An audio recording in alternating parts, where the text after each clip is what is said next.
네, 여러분 안녕하세요. 오늘은 성녀 마가리타 마리아 알라코크와 예수님의 성심에 관한 말씀입니다.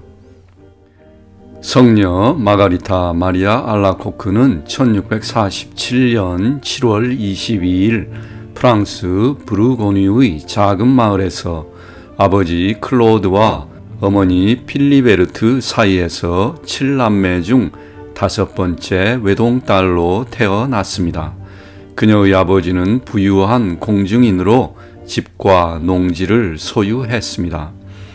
마가리타의 대모는 이웃 코르슈발의 백작 부인이었는데 마가리타는 어렸을 때 그녀와 많은 시간을 보냈습니다.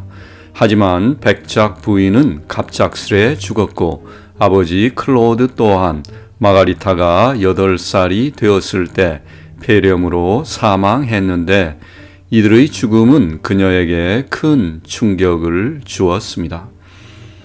아버지의 죽음으로 인해 가족은 경제적인 어려움을 겪었고 마가리타는 수녀원의 기숙학교에 가게 되었습니다.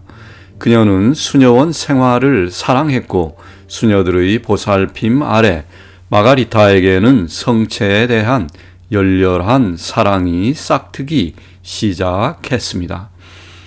그리고 그녀의 헌신에 깊은 인상을 받은 수녀들은 당시에는 보통 12살에 하는 첫 영성체를 마가리타에게는 9살에 하도록 허락했습니다.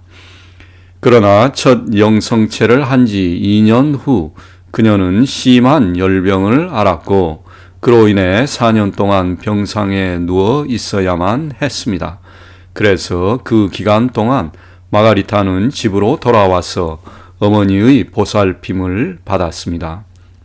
하지만 그때의 아버지 친척 중 일부가 그녀의 집으로 이사를 들어와서 농장과 집안의 일을 맡아 하게 되었는데 그들은 곧 자신들이 주인 노릇을 하며 어머니와 가족을 마치 하인처럼 취급했습니다. 이 힘든 상황 속에서 병상에 누워있는 마가리타는 성모님을 그녀의 피난처로 삼았습니다. 그녀는 자신을 치료해 주실 것을 기도했습니다. 그리고 마가리타는 4년 동안의 병상에서 일어날 수 있었습니다. 그러나 그들은 집안의 모든 일을 통제하기 시작했고 어머니와 마가리타는 그들의 허락이 없이는 아무것도 할 수 없었습니다. 마가리타는 종종 정원 한쪽에서 울며 기도했습니다. 어머니를 위해 아무것도 할 수 없다는 사실이 마가리타를 매우 슬프게 했습니다. 마가리타의 유일한 위안은 마을 성당에서 성체 앞에서 기도하는 것 뿐이었습니다. 그리고 그녀가 17살이 되었을 때 드디어 그녀의 큰 오빠가 성인이 되자 상황은 바뀌었습니다. 재산은 이제 그에게로 돌아왔고 가족은 다시 집의 확실한 소유권을 갖게 되었습니다. 악한 친척들은 마침내 집에서 나갔고 마가리타의 가족은 다시 행복을 찾았습니다. 그 후 마가리타는 보통의 정상적인 생활을 했고 어머니는 그녀가 좋은 남편을 만나 결혼하기를 바라는 희망으로 마가리타가 사교적인 모임에 다니도록 격려했습니다. 그녀가 20살이 되던 어느 날 마가리타는 드레스를 입고 사교적인 파티에 갔다가 집에 돌아왔는데 그때 예수님이 환상 속에서 그녀에게 나타나셨습니다. 마가리타는 자신이 세상의 기쁨을 찾아 예수님을 배신했다고 느꼈습니다. 그리고 그녀가 22살이 되었을 때 그녀는 세상의 모든 것을 버리고 수녀원에 들어가기로 결심했습니다.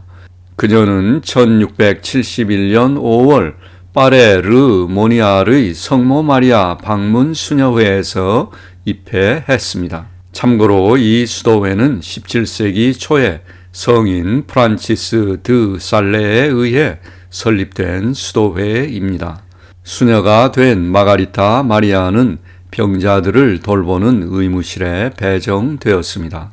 그리고 수녀원에서의 일상적인 생활로 조용히 몇 년이 흘렀습니다.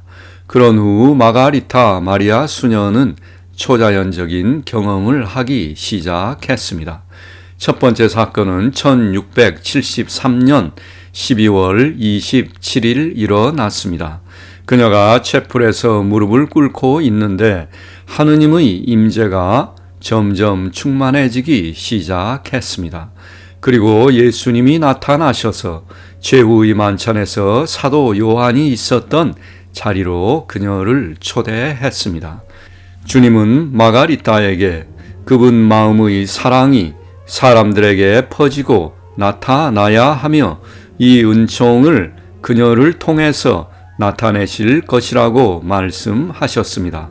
그리고 이것을 시작으로 이후 18개월에 걸쳐 1년의 계시를 주기 시작하셨습니다. 마가리타는 즉시 이 신비로운 경험을 설명하기 위해 수녀원장 소메즈를 찾아갔고 예수님께서 매주 목요일 저녁에 1시간씩 겟세마니 정원에서의 예수님의 고뇌를 묵상하라고 지시하셨다고 말했습니다. 또한 마가리타는 예수님이 주님의 성스러운 마음에 대한 새로운 헌신의 전달자로 비천한 자신을 선택하셨다고 말했습니다. 그러자 원장 수녀님은 그녀에게 크게 꾸중하시고 그녀가 정신착란에 빠졌다고 말하며 그녀의 말을 무시했습니다. 그러자 마가리타는 크게 상심했고 쓰러져 중병에 걸려 죽게 되었습니다. 마침내 장상은 자신이 마가리타 수녀의 고백을 경멸한 것이 실수였을지 모른다고 생각했습니다. 그녀는 기도하면서 만약 마가리타 마리아 수녀의 생명을 살려주신다면 그녀가 본 그 환상과 메시지가 참으로 하느님으로부터 온 것이라는 징표로 받아들이겠다고 맹세했습니다. 그리고 며칠 후 그녀가 회복되자 원장 수녀님은 기뻐하며 우연히 그 마을을 방문하고 있던 예수회와 베네딕토회의 몇몇 신학자들을 초대해서 그 사건에 대해 들어보도록 했습니다.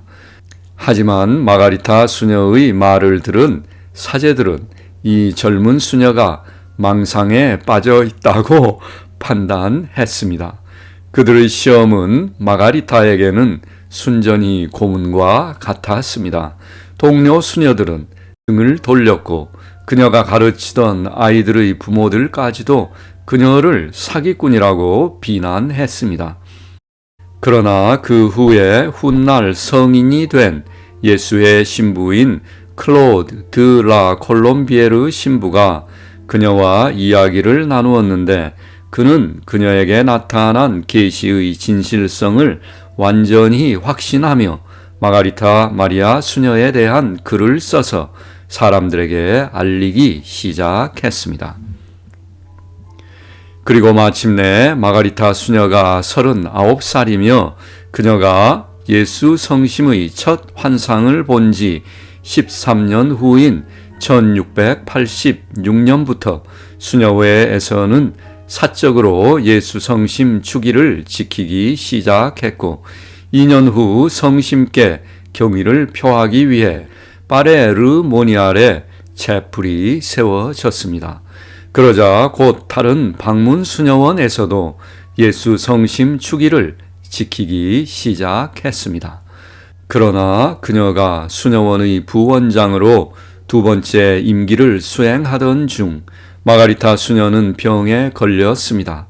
급속도로 병세가 악화된 그녀는 나는 하느님 외에는 아무것도 필요 없습니다.